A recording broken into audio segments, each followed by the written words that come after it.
Assalamu alaikum and welcome to Ask Your Councillor on Inspire 105.1 FM.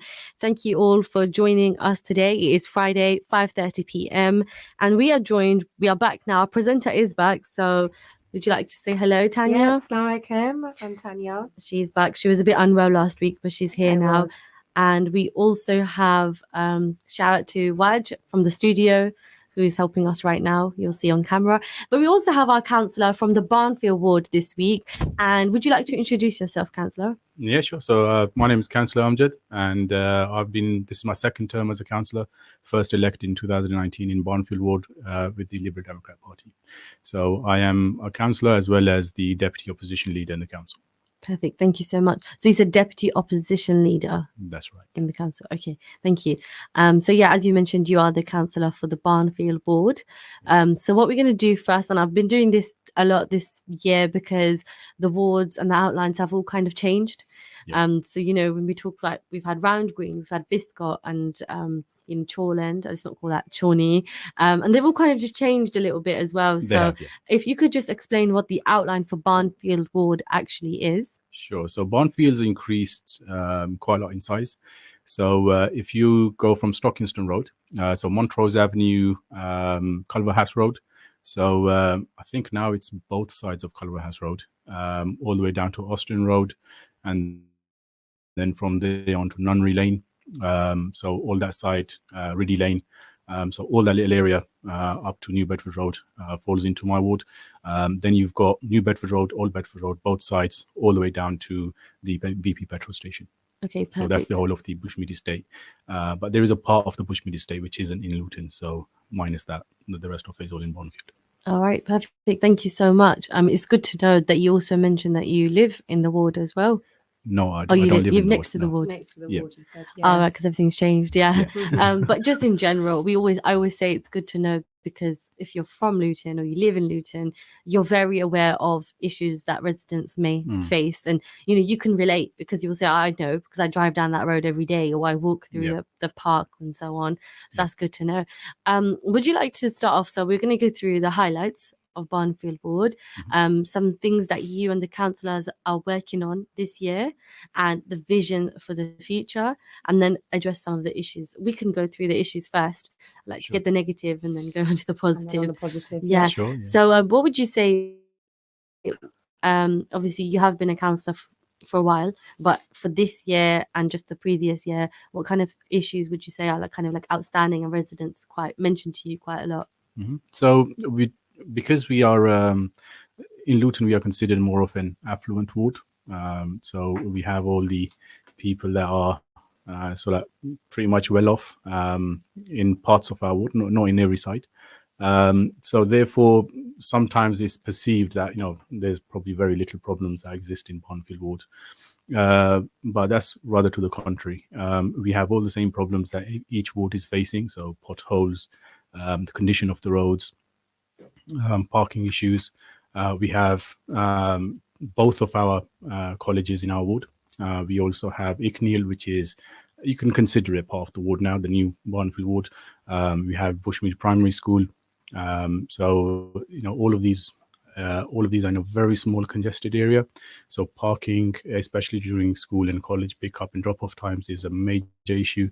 That's something that we've been looking at over the last ever since I've been a councillor. So, it's always been an issue. There is no easy fix until obviously parents do take some responsibility in the way they park and the way they approach this situation, because I find that a lot of the time there's a lot of impatience, and as parents come and pick them up, they kind of follow that 3-second rule. Let me just get in there, get as close to the gate, pick my kid up, and then be on my way. And unfortunately, that 3-second rule then causes about 20 minutes of chaos. But for the listeners that aren't parents, what can they do? Where can they park to drop off their child?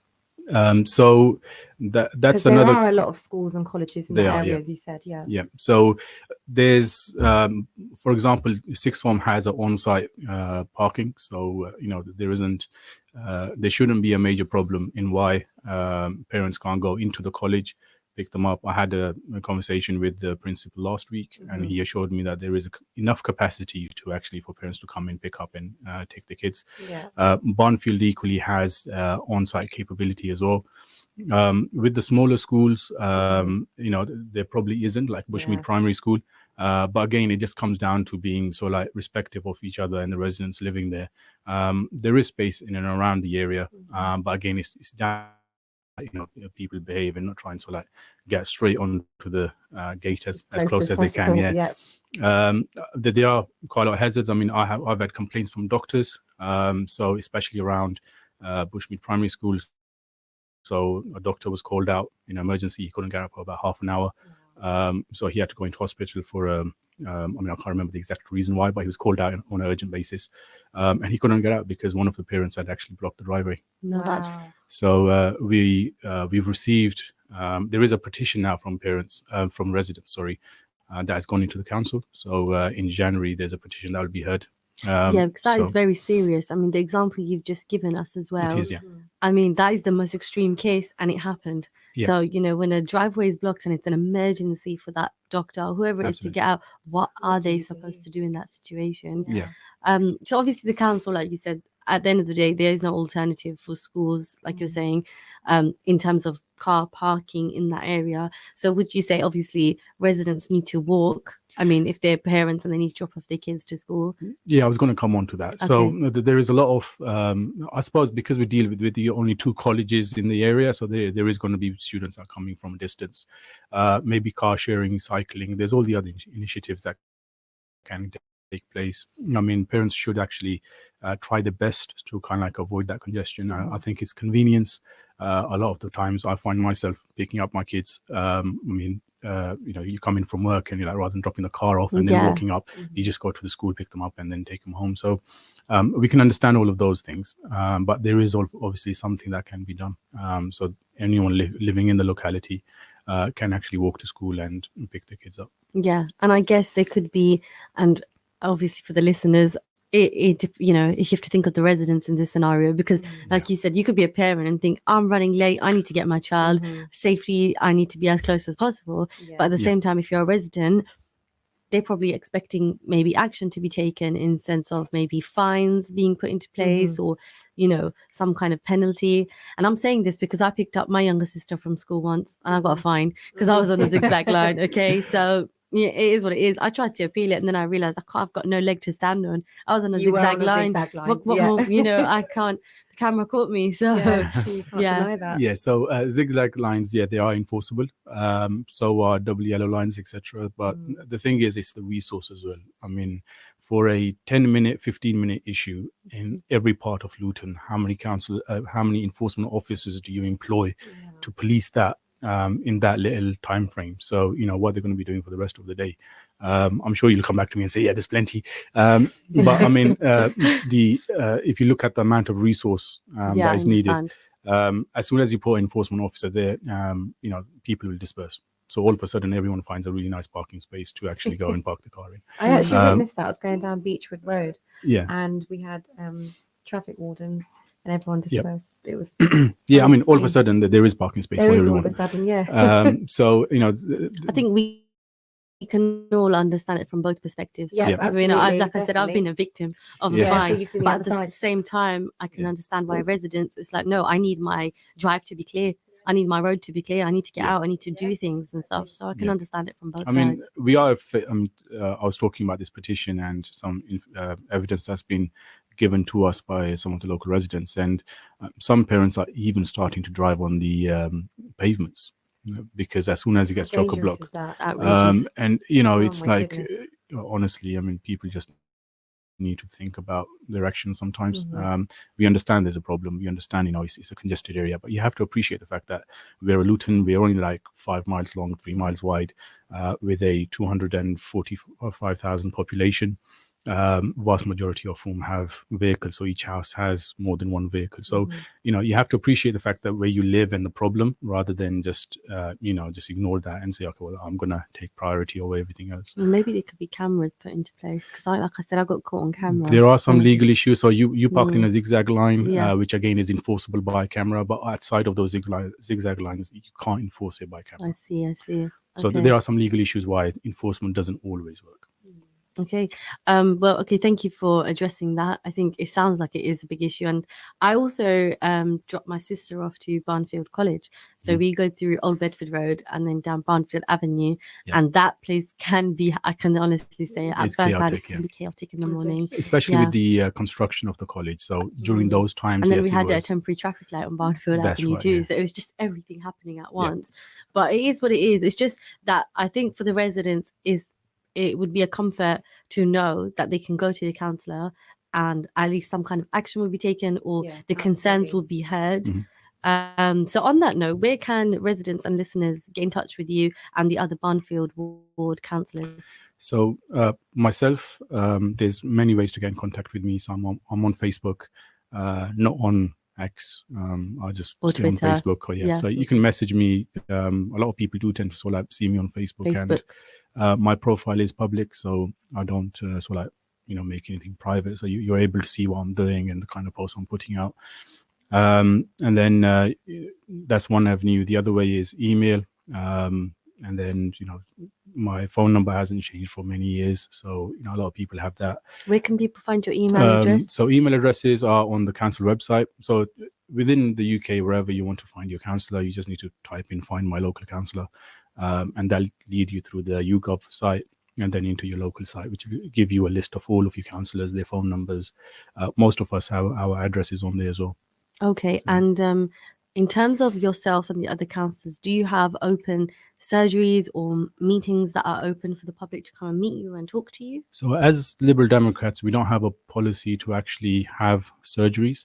The reason why we don't have it is because we keep ourselves available pretty much all the time for our residents.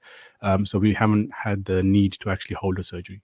Okay. So but if we don't expect to be available for our residents a particular time of the month or week. So what we say is, if you need to get hold of us, get hold of us. So if a resident does want to meet up with yourself and another councillor, that's fine. They can do that. They can you do just that arrange anytime. that with yourselves. That's right. Yeah. Okay, it's really good to know. Tanya, you were looking at some of the statistics for Barnfield Ward. I am on my phone because I was just looking at them. Any highlights and statistics? Yeah. Yes, so I was just looking at the crime breakdown. Sorry, could you go back on the microphone? Oh, sorry, I went in front of it. Yes, the crime breakdown. You've got antisocial, obviously you've antisocial behaviour everywhere. And that's at a 22%. And then you've got violence and domestic offences at a high 37%. Well, I can't ask why. Yeah, of course, yeah. But is that something that your councillors are aware of? Yeah, and is there support that people can get within the ward for this? What can people do about it? So I believe you're referring to the 2021 census data, which is the latest, and the report, I believe you can just show me your screen and I'll have a look if it's the latest new boundary report. Yes, it is. Yeah, so this is the latest report on all the boundaries. So there's 20 wards, and each ward, previously the reports that were out were on the old boundaries. So it's still difficult to correlate that, but earlier this year, those were transferred over to the new boundaries. So that takes into effect all the other new residences that have actually come into our ward. So one of the things that we've seen is during COVID, a lot of domestic violence issues had risen up. So, that's across the board. That was nationwide. Yeah, that was nationwide. So, one of the things that if any of our residents in Barnfield, or in fact in anywhere in Luton, if they are struggling with anything at home, they can get in touch with me. Obviously, I'm fairly limited in my expertise, but I can always refer them to the police and the exact department within the police that can deal with them and support them. So there is support structures in place within the council and within the police as well to actually deal with domestic violence. Okay, well, thank you for that.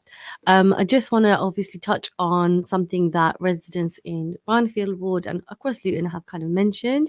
There has been a question on how you may be calling out or dealing with the conflict that is happening right now, and how obviously there is a lot going on and residents maybe have voiced this to you directly. And again, like you said, you are on Facebook, so the conversation is happening on Facebook. I'm just going to touch on that and then we're going to move on to the next part. But is there anything that you'd like to say on that topic?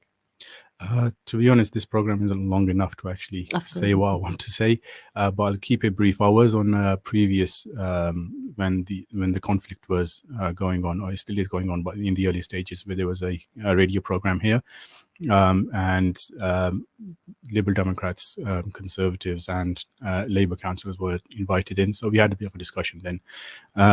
One of the things that I've personally done is right from the beginning, I have always called out on what Israel is doing. That is wrong. There's absolutely no excuse.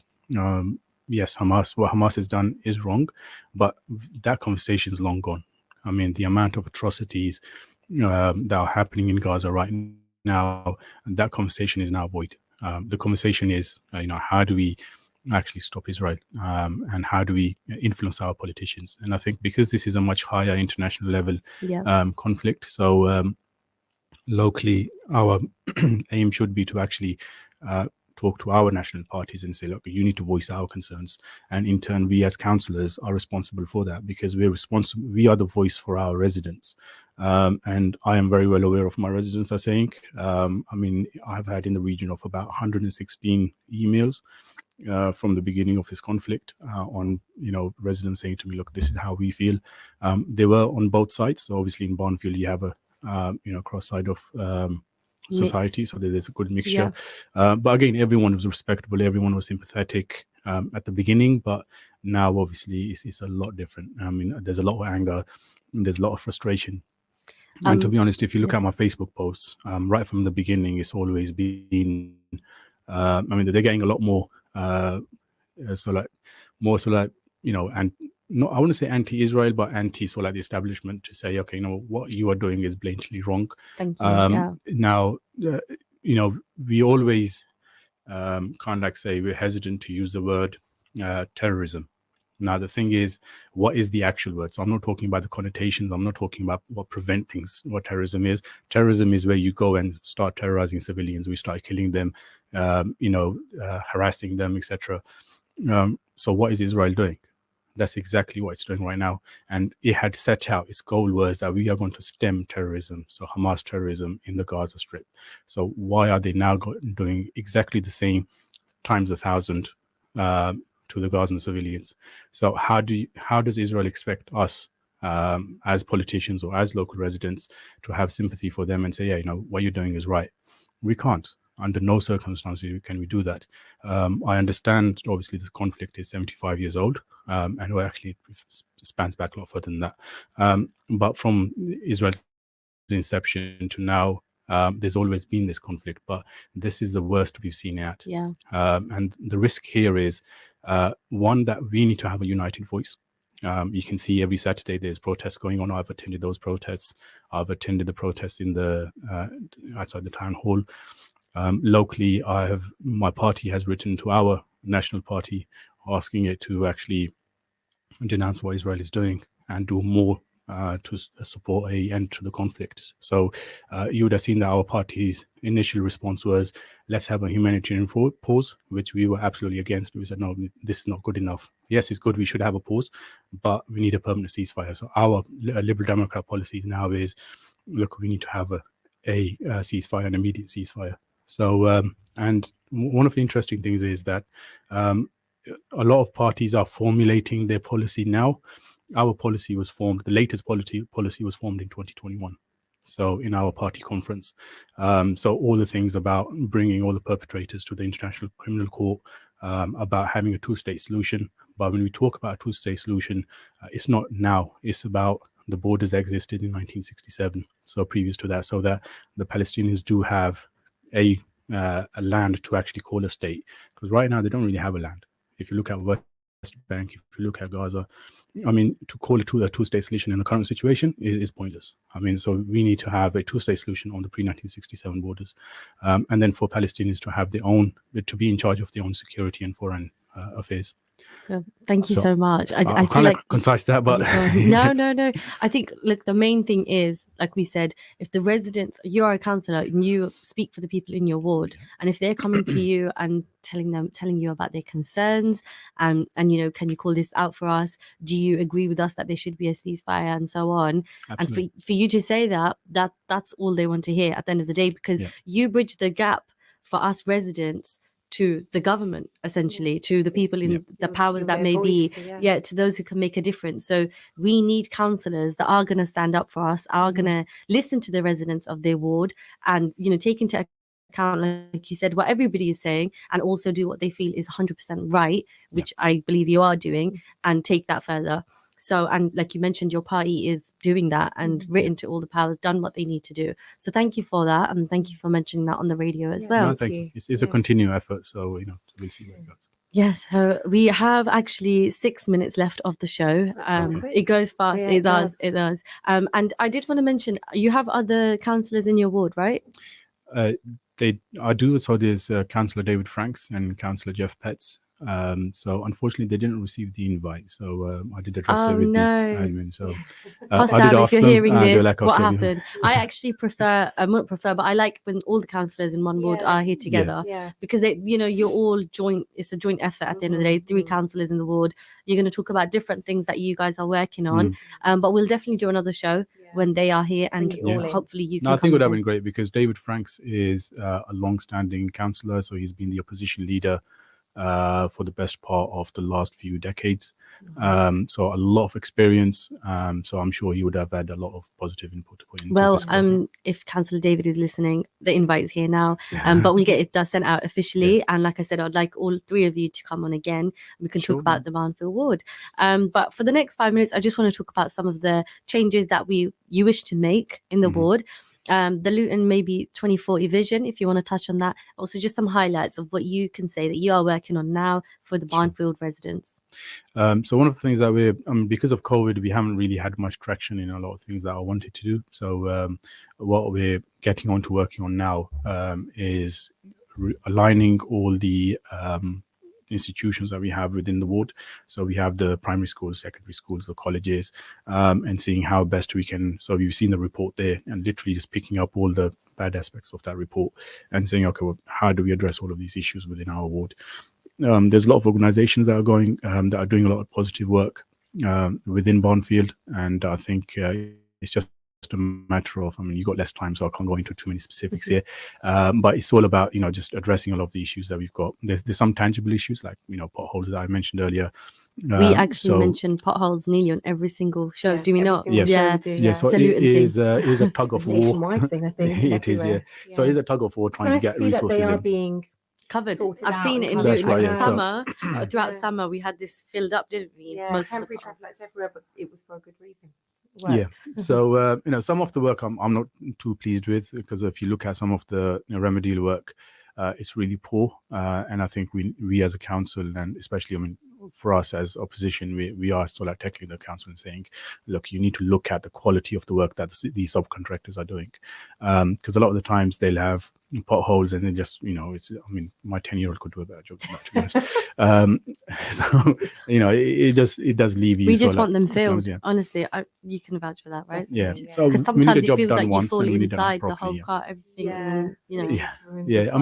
The Barnfield Avenue itself had become a bit of a bumpy castle, because the strip in the middle just literally, it wasn't done properly. So as you drive along, it's just vibrating. Did you recently get a zebra crossing? What was it that changed? Out the zebra crossing outside Barnfield College on Barnfield Avenue. Yeah. There's a new zebra crossing. I think that's new. It is new. Because we had temporary traffic lights there for a long time. It's brilliant. Right. It was needed because when the students want to get to the bus stop across the road, they can't get over. There's quite a few things that are going on. So in terms of Vic Neal, that needs a proper zebra crossing as well. We've had a couple of incidents where children have been run over. Oh my goodness. Although it has marked crossings, but I think they probably need to be realigned a lot better. So would you say that obviously ongoing works, in the Barnfield Ward. You are looking at the roads, you're looking at Yep. potholes, safety, of course, parking, you mentioned. Yeah. And is there anything else that's like more of a wider vision? So another thing that we do is we have breakfast mornings. So this is something that we do in Barnfield. I haven't come across any other wards doing this. So around about 7:30 in the morning, every few months or a couple of months, we have this breakfast morning where we invite all the organizations, the colleges, schools, etc., some parts of the council, to actually come in, and we sit around the table, discuss all the issues. We go around to each individual organization and look at what they need and see where we can cross collaborate and support them. How often is that? So during COVID, we had to stop it. So we Yeah. just recently started it up again. So it's once every 3 months. Oh, okay. Although we want a bit more, a bit more frequent, but Yeah. again, it's about availability and everything. So Yeah. you can't always get everyone once a month. Yeah. Well, that's No, really just good to hear. Well, we are coming towards the end of the show now, so we are going to have to wrap up. I just want to say thank you so much for coming on the Yeah. show No, today. thank you for the invite. And Thank again, you. Barnfield Ward, I'm inviting you all again to come on our show. Great. Sure, no, we'd love to. And thank you, Tanya, as always, Thank for you. coming back to the show, because she was in last week, so Yeah. it's good to have a presenter It's good to back be on. back. Yeah. And again, just residents that are listening on the Barnfield Ward or just in Luton that have any issues, you can contact Cllr Amjad on the website. That is the Council Luton Gov website. That's did you right, say? yeah. Yeah. So find And my look, it's- councillor on Google. Just type in "find my councillor" and then just put your postcode in, and it'll give you the results. Perfect. Thank you so much. Thank you all for listening, and join us next week on Ask Your Councillor. Assalamu alaikum. And its surrounding areas, it is now time for Salatul